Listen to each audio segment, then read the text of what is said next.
Maninay, sa imong panahon sa Maninay, naka-imagine ba ka makapatindog kag inganing balay? Wala. Wala jud mo. Oh, plano sa Ginoo. Ana ragid ko sa unang Hmm. unsay future ko, and then pero ang wish gyud nako sa kong kinabuhi is pag makapabalay gyud ang floor. Wow. Ana gyud Nya second dayon. floor gyud ako ang pinaka dream house. Oh, And- kay third floor pag yun.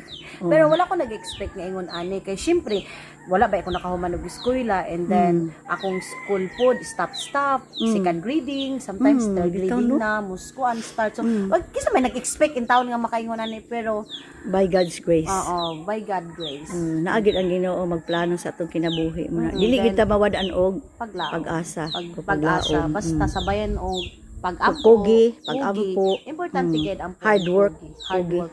Hard work ko dili basta-basta. Kabalo ang tanan subscriber na ko ana nga halos tanawa. walay tulog. Bitaw, no?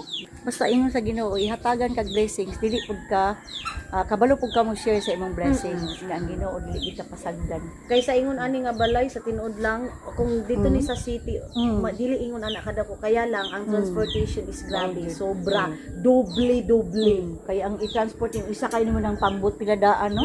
Pambot, Grabe. tapos Ang labor, labor dito, pagabot diri labor na pod, ana. materialis, sujud. Pero kaya, oy. Kaya, karon light na pod ang kuan kay pausab na pod.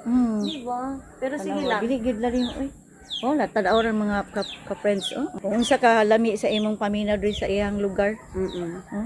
Partigid naagid kay peace, ana. Thank you gid kay Lord sa mga blessings. Sobra. Nimo, kang Maninay.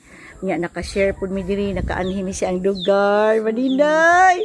Nakaanhi Ay, sila. Maninay, oh. Maka Oh, love na ko si Maninay kay ngano.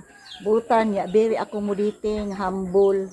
O ako nag-expect nga, mo pa'y pagkita namo, close na mi murag kapamilya, kapuso. ito din may matulog sa mong kwarto. Yay!